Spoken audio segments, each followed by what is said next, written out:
Hey guys, now this was going to be a video talk about Nikola Stock Jumps on Fantastic News, but as you can see, the market as a whole took a bit of a nosedive today, and that's not just with Nikola, that's with everything. Like all growth stocks, once again, surprise, surprise, fell off a cliff. But the point is that Nikola did receive some pretty good news today, and it's been receiving some fairly good news since the start of this year. Now, if you're returning to my channel and you're wondering if I'm becoming a Nikola channel, I'm not yet. This isn't a to the moon channel or anything like that. I'm just interested in EV stocks, American EV stocks in general. Like, for example, I plan on making more Highland videos if Highland ever releases news. Like I said in my last Highland video that I would make more, but Highland hasn't really released anything. Like, they had the Twitter post about them delivering that one truck, which is great. They made the Twitter post about the coffee mug, which I don't really care about. They had other people who test drove the ERX talk about how their experience, which I don't really care until those turn to sales. So nothing of note that I want to talk about Highland over. However, Nikola, has had some pretty good news lately, and I made very recent videos talking about that. And we got some news today. Nikola Tre BEV approved by California Air Resources Board as zero-emission vehicle. Now, I'm not going to read this whole article, but I am going to read some of it. Nikola, a global leader in zero-emissions transportation and energy infrastructure solutions, announced that its Nikola Tre battery electric vehicle has been deemed eligible for the Hybrid and Zero-Emission Truck and Bus Voucher Incentive Program by the California Air Resources Board. With this approval, purchasers of the Nikola Tre BEV can now qualify for an incentive valued at $120,000 per truck, helping to reduce the total cost of ownership for any purchaser operating in the state of California.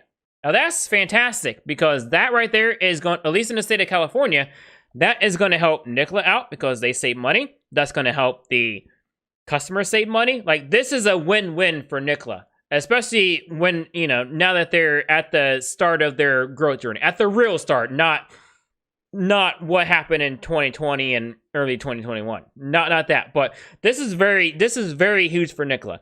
And this is in addition to all of the letters of intent that I reported on my previous video, all the customer interest.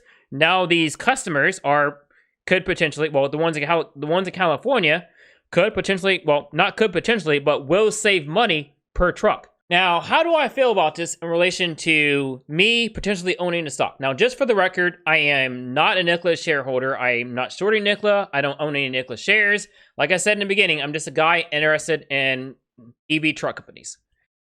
I think this is very good early news, and this will help Nikola out in the beginning. This obviously will not help Nikola, expanding beyond California, but this is a good start. Now, as far as will this convince me to buy Nikola stock? No, I'm not quite there yet. As I said in my previous video, like, I do not want to make the same mistake with Nikola as I did previously with Highland. It's great that Nikola has all these letters of intent, has all this customer interest, has got the EV credits in California. That's all well and good, but I need to see Nikola start delivering on this. That's very important. It's great that Nikola has all these LOIs, but I need to see Nikola follow through on this. Because if you remember from history, like all these LOIs, I'm not going to go into them because I did this in an earlier video. Like, these are dependent on Nikola fulfilling certain conditions, and those conditions are delivering the trucks on time and actually doing the work. And given Nikola's history, I can see why potential customers would be a little bit skittish at first. So I need to see Nikola do the work. And keep in mind, these letters of intent were very recently established. So this was done in the middle of a global supply chain shortage. So I will not have any leniency if Nikola tries to pawn it off on the shortage if it can't deliver the trucks, because it knew damn well what it was doing and when it was doing it. And another thing that I want to see is they said in their last quarterly report that they are going to try to deliver up to 25 BEV trucks by the end of 2021. We don't know exactly whether this happened or not. we may not find out until March. I think that's when their next earning comes out. So we're not going to find out by then until they, unless they smash it, in which case they'll probably tell us early. But I need to see how well Nikola does at actually, getting the work there, 100%ing it, not 90%ing it. I want to see them get the work there. Now, if they do this, if they get this done, yeah, we might have to talk. Anyways, take care, have a good day, and eat your vegetables.